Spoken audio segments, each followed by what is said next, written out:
Já que o assunto virou 2019, exatamente dentro do que você está dizendo sobre a união, sobre família e tal, você acha que o talento, a vontade daquele grupo em ganhar tudo era maior do que o técnico ou sem o Jorge Jesus nada disso seria possível? Grande pergunta. Com toda certeza, sem ele não seria possível. Não seria possível. Porque eu digo que você precisa ter um líder, cara. Você precisa ter uma referência, um cara que você tem que seguir. O que adianta você ter uma Ferrari se você não tem um cara para pilotar a Ferrari? E a gente tinha uma Ferrari, né? E a gente acreditou muito no trabalho dele, desde o começo. Eu não conhecia... Ele começou a aprender a dirigir a Ferrari, os primeiros resultados. Dirigiu na altitude. Primeira pista foi na altitude. Não foi bem. Depois, com certeza, para você ver a dificuldade, né? O futebol, ele nos proporciona coisas que não está no nosso controle.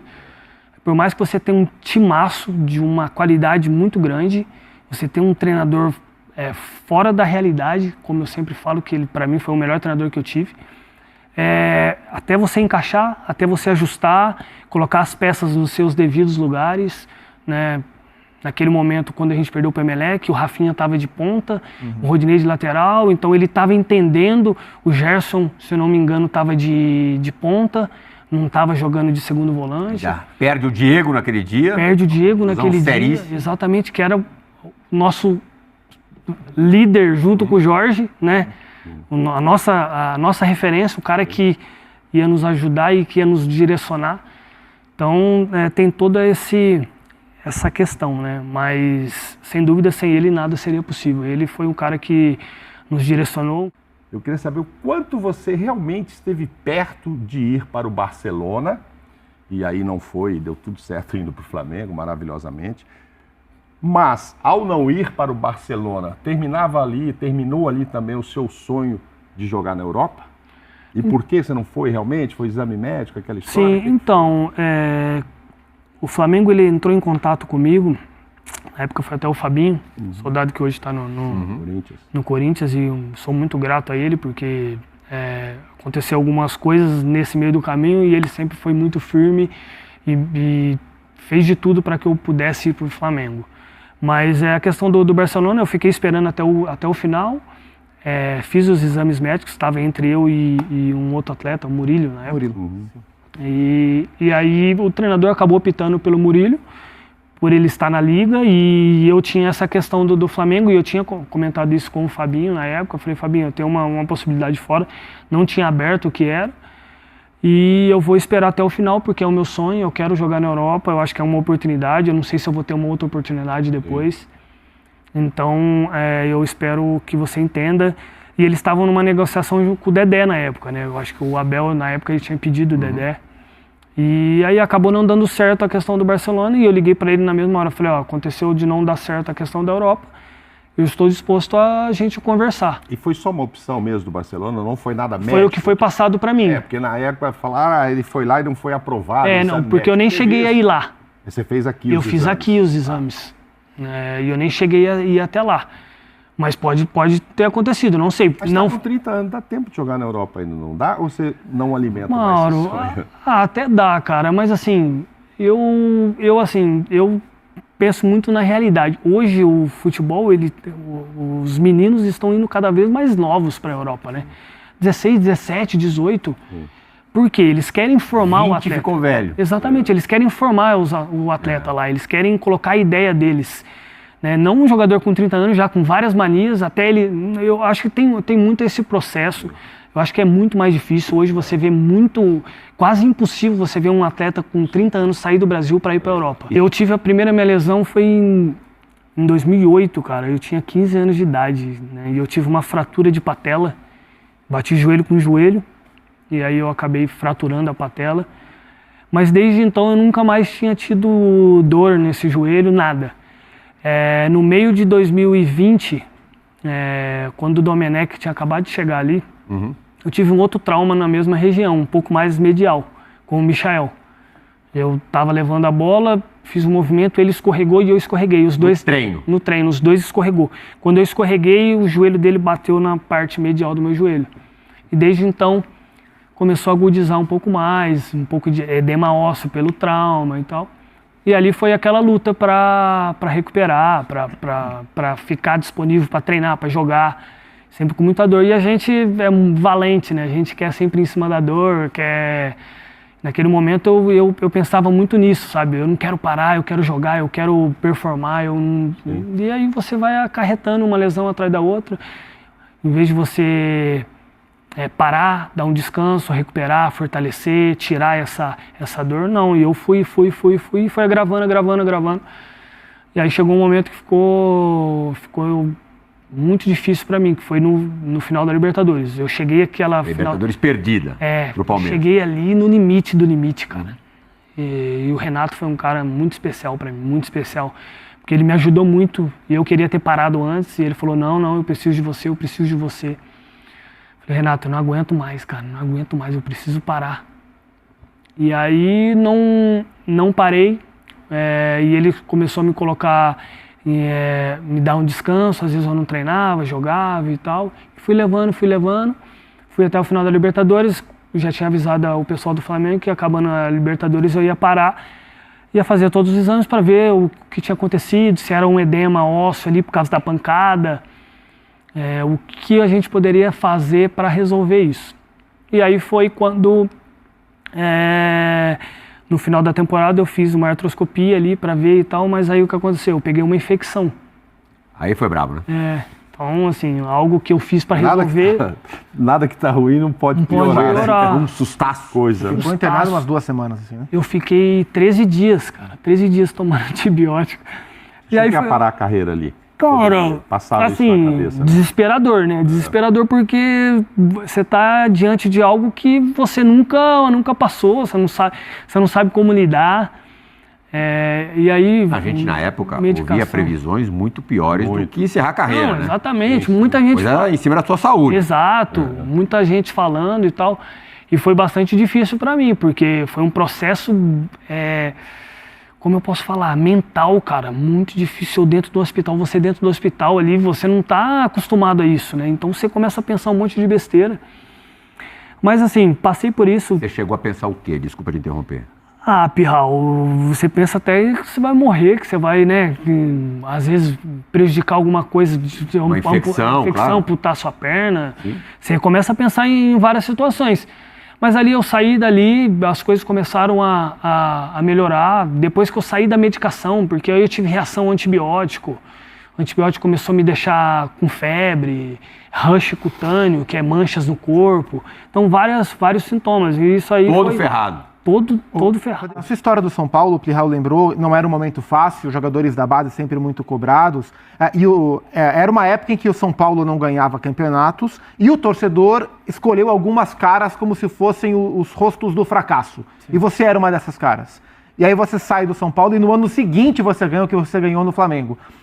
Você se sentiu aliviado nesse sentido de ter mudado essa impressão sobre a sua carreira? E você acha que o São Paulino tem hoje uma imagem injusta a seu respeito, dado que você construiu? Eu acho que mudaram essa imagem depois do Flamengo.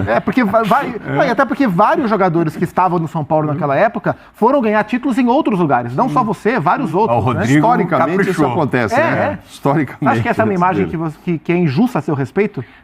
Assim, eu não posso dizer que eu não fiquei chateado, né? Porque construí minha carreira na base e tudo.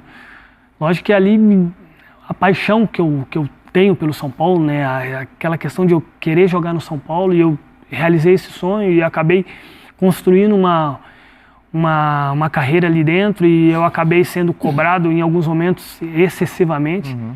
Mas assim, com o passar do tempo, você vai entendendo que isso aí faz parte do futebol, né? Não foi só com o Rodrigo, né? Lá atrás foi com o Kaká, né? Aí você coloca agora recentemente o próprio Nestor, né, que teve Edmilson, o Igor Gomes agora saiu. O Igor Gomes, então assim, faz parte, o torcedor ele vive, é emoção, é paixão, e o escape tem que ser de alguma forma, em alguém, muitas vezes. Mais frágil da corda, que costuma ser o garoto. Exatamente. Agora, claro, quando eu saí chateado, né, em algumas entrevistas eu até falei isso. Mas assim, isso não tira o carinho, o respeito e o amor que eu sempre tive pelo São Paulo, por quê? Porque não pode ser diferente, cara. Eu cheguei com 12 anos lá, eu me formei não só como atleta, mas como pessoa. O São Paulo me... E lembra dos São Paulinos falando assim, não aguento mais ouvir o Rodrigo Caio dizer que é hora de levantar a cabeça e tal. Mas por quê? Porque o Rodrigo, sempre que botava o time sofria um revés, era quem dava a cara. Sim, o Rogério é um cara que eu tenho um carinho, uma admiração muito grande. Construímos grandes coisas juntos, né? Eu como atleta e ele como atleta, uma inspiração para mim no dia a dia. Eu pude aprender muito com ele, depois como treinador no São Paulo. E para depois coroar e eu poder, de alguma forma, ajudá-lo, né? E no Flamengo eu fiz isso com a maior intensidade do mundo, porque eu devia isso para ele, eu queria ajudá-lo de alguma forma. E eu lembro, antes de responder a pergunta dele, quando a gente ganhou o Brasileiro com ele, antes a gente estava disputando a Libertadores e no jogo contra o Racing, eu não ia jogar contra o Racing. Eu estava com uma lesão, acho que eu estava com edema muscular, tal, no adutor, e o jogo a gente jogaria quarta, e eu louco para jogar. Eu falei, cara, eu vou jogar, eu preciso jogar, eu preciso ajudar a equipe, eu preciso... E aí eu treinei domingo, treinei segunda, chegou na terça-feira, eu falei para ele, Rogério, eu tô pronto, eu vou jogar. Se você precisar de mim, não, eu preciso de você. Tá bom. Cara, eu tava jogando bem pra caramba, tava uns 20 dias parado, tava jogando bem, o time tava bem e tal. Fiz uma falta, eu tomei um cartão amarelo, fiz a segunda falta, fui expulso. Falei, caramba, que merda que eu fiz. Desculpa a palavra. Tá liberado. E aí fiquei chateado pra caramba. Na hora que eu chego no vestiário, gol do Racing. Na falta que eu fiz. Falei assim, não é possível. Aí o Arão empata no último minuto, vai pros pênaltis e a gente perde. Aí eu falei, cara, o que tá acontecendo? Aí eu chego na roda, eu chamo a palavra, primeiro peço desculpa para os meus companheiros pela minha atitude, peço desculpa para ele e falo, Rogério, você tem a minha palavra que a gente vai ser campeão brasileiro.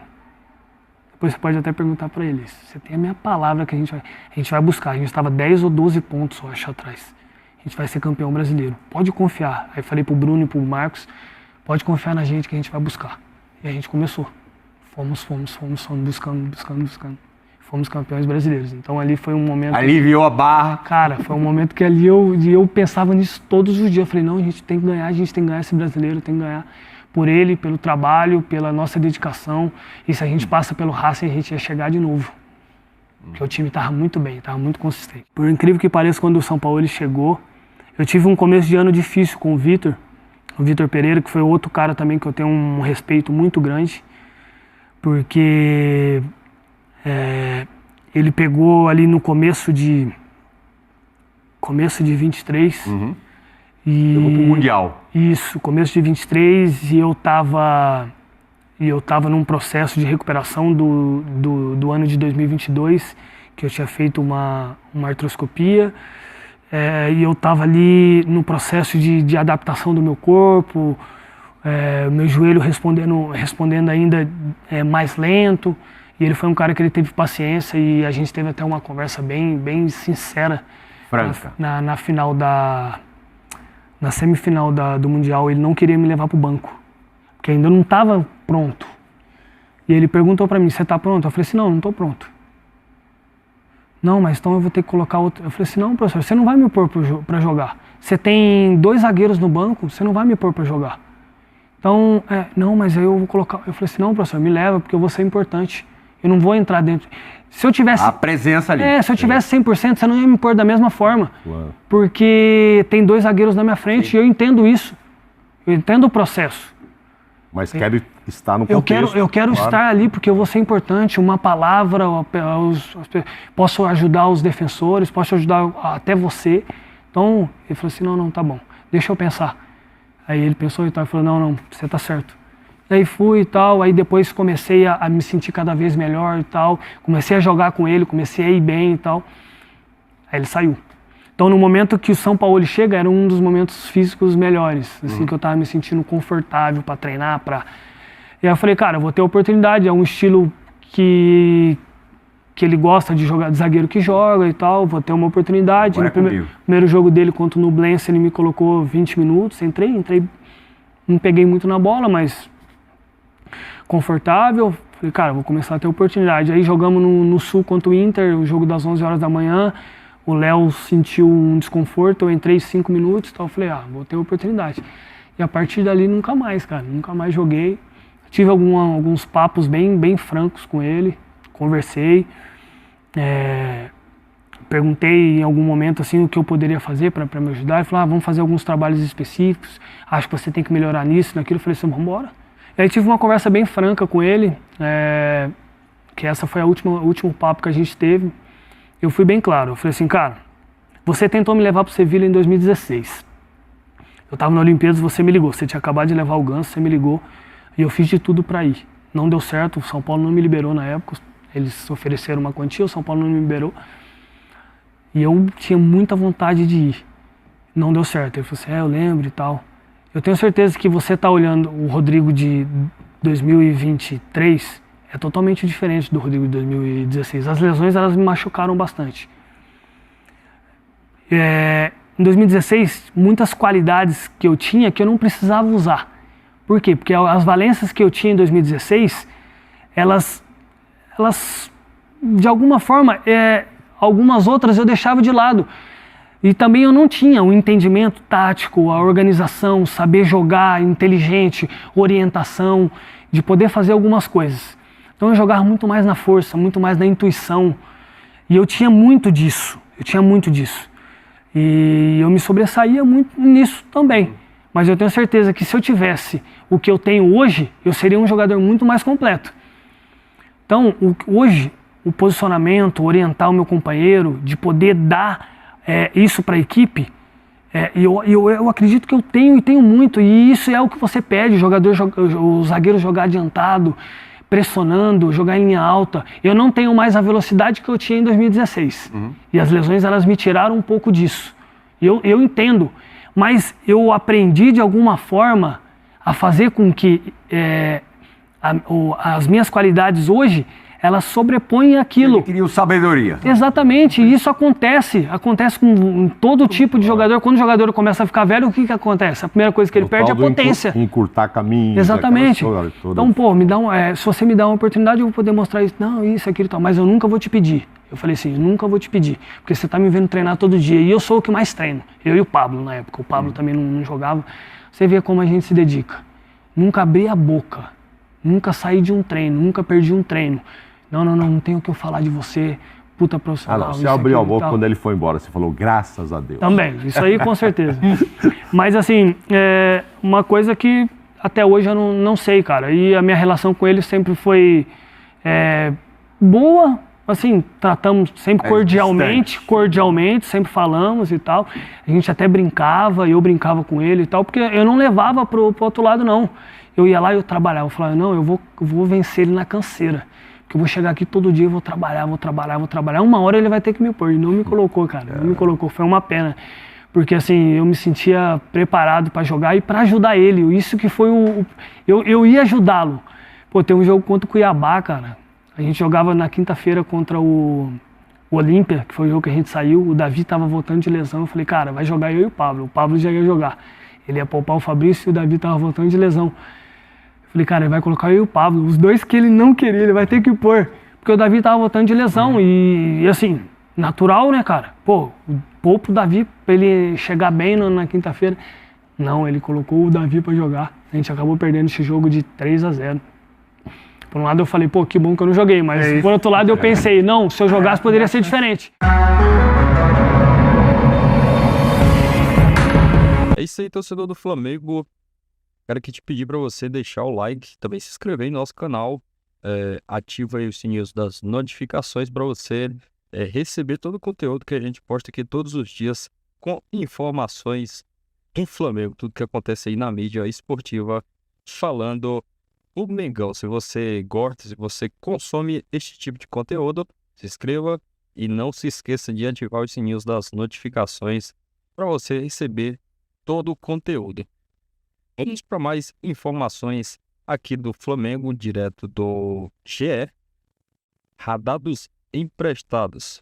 Flamengo tem atleta afastado no DM em de contrato e destaque na Série D. Sem jogos no final de semana, em função da tragédia das enchentes no Rio Grande do Sul. GE preparou um radar dos emprestados para saber como estão os jogadores do Flamengo cedidos a outros clubes. Ao todos, o rubro-negro tem 7 atletas vestindo diferentes camisas.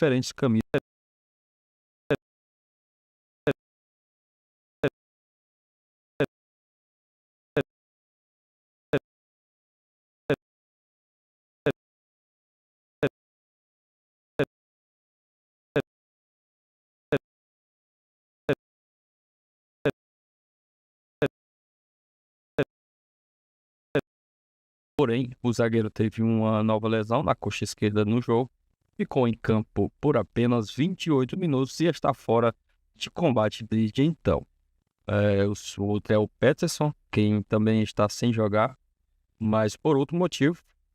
Peterson, revelado pelo Flamengo, o jovem atacante de 20 anos, estreou com o pé direito no Atlético Paranaense e marcou o gol da vitória por 2-1 sobre o Londrina fora de casa, pelo Campeonato Paranaense. Foi o primeiro gol do garoto como profissional, porém, esse foi o seu único jogo no clube. Ele foi afastado pela diretoria por indisciplina no fim de fevereiro e desde então está encostado. Chegou a negociar com o Avaí para uma transferência, mas não foi concretizada. Temos também Thiago Maia, pedido do técnico Eduardo. Thiago Maia já mostrava algumas das virtudes que fizeram o Inter buscá-lo quando ocorreu a paralisação em razão das enchentes. Apesar da disputa com Fernando pela titularidade, já começava a saltar à frente do concorrente, mas foi na pausa que ele conquistou os colorados. O volante foi para a linha de frente e realizou diversos resgates de pessoas e animais em Porto Alegre e região. Subiu em telhado, pulou cerca e pegou uma senhora nas costas em um dos mais icônicos. Os vídeos viralizaram nas redes sociais e o transformaram num símbolo deste período. O jogador está emprestado até o fim da temporada no Inter, que tem uma obrigação de compra prevista ao término do período de 3 milhões de euros, cerca de 16,7 milhões. Outro jogador é o Thiaguinho, o atacante de 23 anos e talvez quem melhor tenha aproveitado o empréstimo entre os jogadores rubro-negros. Thiaguinho foi o grande destaque de 13 no Campeonato Paraibano, com 4 gols, mesmo tendo chegado depois da metade da primeira fase, e também vem brilhando na Série D do Campeonato Brasileiro, onde estufou a rede 3 vezes em 5 rodadas. No último sábado ele fez 2 gols da vitória fora de casa por 2-0 sobre o Atlético. Esse 13 é o líder do seu com 100% de aproveitamento e tenta prorrogar junto ao Flamengo o empréstimo que acaba no dia 30. O título seria Gabriel Noca, também revelado no Ninho do Urubu. O zagueiro de 22 anos está desde fevereiro no Leixões, da segunda divisão de Portugal, mas por enquanto ele pouco jogou pelo clube, só fez sua estreia no início desse mês, mas defendendo o time sub-23. Sua primeira partida pela equipe principal foi no dia 19, quando foi titular e atuou os 90 minutos na vitória por 3-1 fora de casa sobre os oliveirenses. Os portugueses têm a opção de comprar ao fim do período. Hugo Souza, goleiro de 25 anos, está no Chaves, Portugal, desde o meio de 2023, no titular e viveu bons momentos. Amplo prêmio de melhor em campo que ganhou na derrota para o Rio Ave e quando pegou 3 pênaltis em revés para o Benfica. Mas o time acabou na lanterna do Campeonato Português e rebaixado para a segunda divisão. Elenco, como é chamado carinhosamente pelos companheiros, tinha a opção de compra em contrato que não foi exercida. Apesar de ainda ter vínculo com o Flamengo, ele não está nos planos do rubro-negro, que busca um novo clube.